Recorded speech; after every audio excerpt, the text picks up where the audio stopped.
Welcome to scientific world. बड़ा mindset, एक सोच वास्तविकता की ओर। नमस्कार दोस्तों, आज मुझे बहुत बड़े तपस्वी मिले हैं जिनका नाम है अर्पित _एक्सप्लेनर। वो सनातन को बहुत बढ़िया से एक्सप्लेन करते हैं और उन्होंने सनातन पर बहुत किताबें पढ़ी है। उनके पीछे बहुत बड़ी लाइब्रेरी लगी हुई है और उन सारी किताबों को वो पढ़ चुके हैं। वो सनातन के बहुत बड़े महारथी हैं और वो ऐसे पढ़ते हैं जैसे कोई न्यूज़ रीडर पढ़ रहा हो। पूरा का पूरा समाचार आपको सनातन का समझाएंगे कि सनातन में आप कैसे हैं, सनातन में तो ऐसा है वैसा है, सनातन में आस्था है, सनातन में पुनर्जन्म है, सनातन में धर्म है। ये सारी बातें वो बहुत तपस्या करके बोल रहे हैं और आपको सनातन से बचाने का प्रयास कर रहे हैं।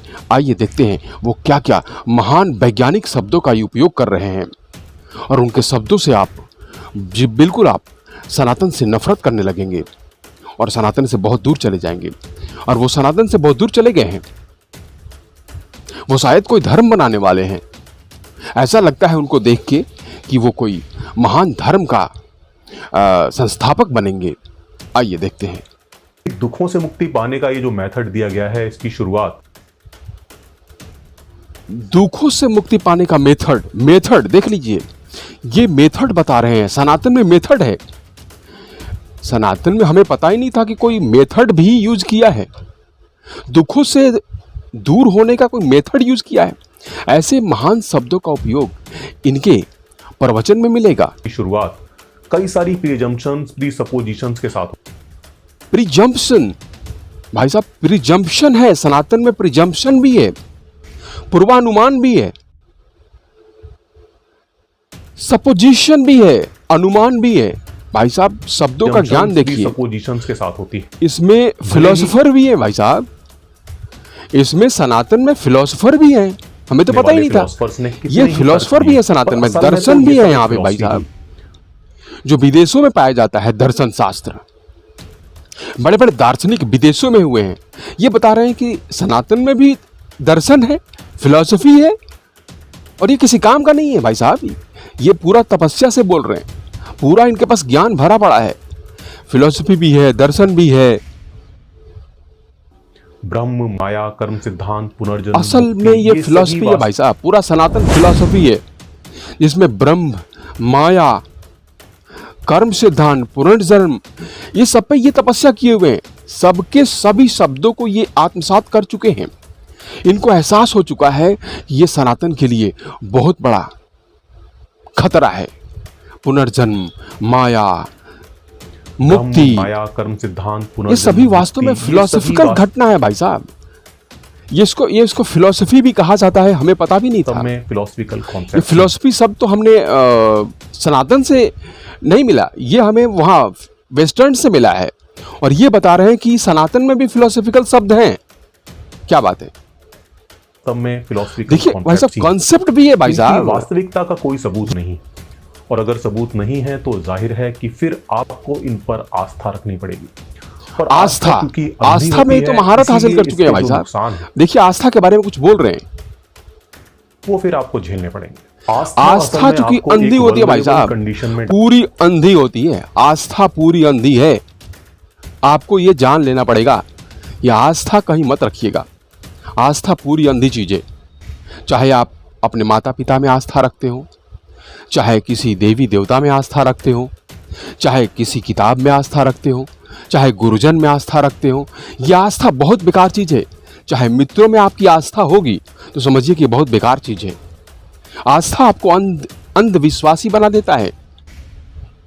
ऐसे ज्ञानी हमें कभी नहीं मिला है।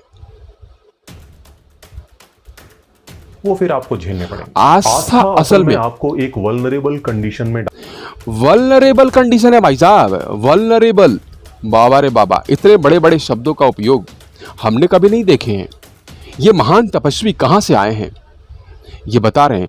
वल्नरेबल कंडीशन में चले जाएंगे, असुरक्षित हो जाएंगे भाई साहब। आस्था आपके पास आते ही आप असुरक्षित हो जाइएगा। आप में अगर आस्था आ गया तो कोई भी डाल आपको देती यूज कर सकता है जहां भाई कोई साहब। भी आपका आसानी से इस्तेमाल कर बताइए, सकता है। आस्था को धर्म निकाल का बड़ी फेंकिए, आसानी से अपने राजनीतिक जीवन से इस्तेमाल आस्था को निकाल फेंकिए। चाहे जहां भी आस्था है आपका, माता पिता में, बच्चों में, मित्रों में, देश में, कहीं भी अगर आस्था है तो उसको निकाल फेंकिए। उनका आस्था का बहुत राजनीतिक उपयोग करते हैं लोग। नेता लोग में बिल्कुल आस्था मत रखिएगा, इनमें आस्था रखिए। ये बहुत बड़े आस्तिक और आस्थावान हैं।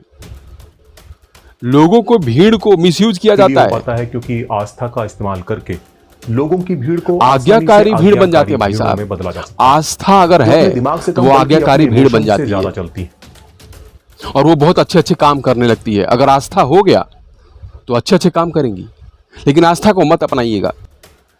वो भीड़ इमोशन से ज्यादा चलती है। ये सम्मोहन से चल रहे हैं, ये इमोशन से काम नहीं कर रहे हैं। इनके बीच कभी इमोशन आता ही नहीं है। ये सारे शब्द जो ढूंढ के लाए हैं ना, ये सारे शब्द सनातन के है ही नहीं। सनातन में इमोशन है ही नहीं भाई साहब। और विदेश में केवल सम्मोहन है, वहां तो कुछ इमोशन है ही नहीं। ये सारे शब्द कहां से ढूंढ के लाए हैं? इतने बड़े ज्ञानी कहां से आए हैं? मुझे बहुत ताजुब हो रहा है। से ज्यादा चलती ऐसी भीड़ को उनके धर्म प्राचीन ज्ञान का हवाला देकर आपको बर्बाद कर देंगे, आसानी से ठगे जाएंगे भाई साहब। प्राचीन हवाला, प्राचीन इतिहास अगर पढ़ लिए तो उसको पढ़ने के बाद आपको बढ़िया से ठग सकते हैं लोग। प्राचीन चीजों में मत पढ़िए, प्राचीन इतिहास मत पढ़िए, उनके चक्कर में पढ़िएगा आप भटक जाइएगा। ऐसा ज्ञानी कहां से आए हैं? आसानी से ठगा ये जा कभी सकता नहीं है। मिलेंगे। आप लोग देखते ही होंगे कि कैसे कुछ बाबा धर्म का इस्तेमाल करके कई बाबा आपको मिसयूज कर देते हैं। बताइए, ऐसे ज्ञानी बड़े हैं और इनकी बातों को हम नहीं मान रहे हैं। ये दुखों से मुक्ति पाने का जो मेथड बता रहे हैं, ये बहुत अजब तरह का मेथड है भाई साहब। ये सनातन के विरोधी है या इसके सनातन का काम कर रहे हैं, ये खुद ही बताएंगे।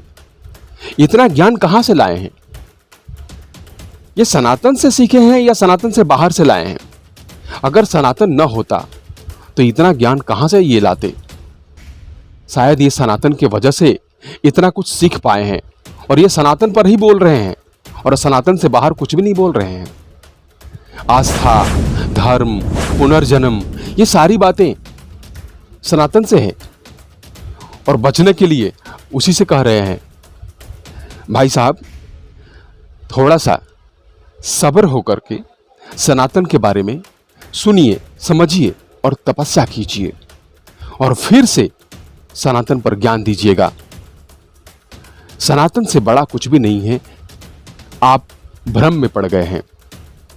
ये अर्पित जी हैं, ये एक्सप्लेन करते हैं बड़े से बड़े धर्म शास्त्रों को, बड़े से बड़े मतलब फैक्ट्स को ये एक्सप्लेन करते हैं।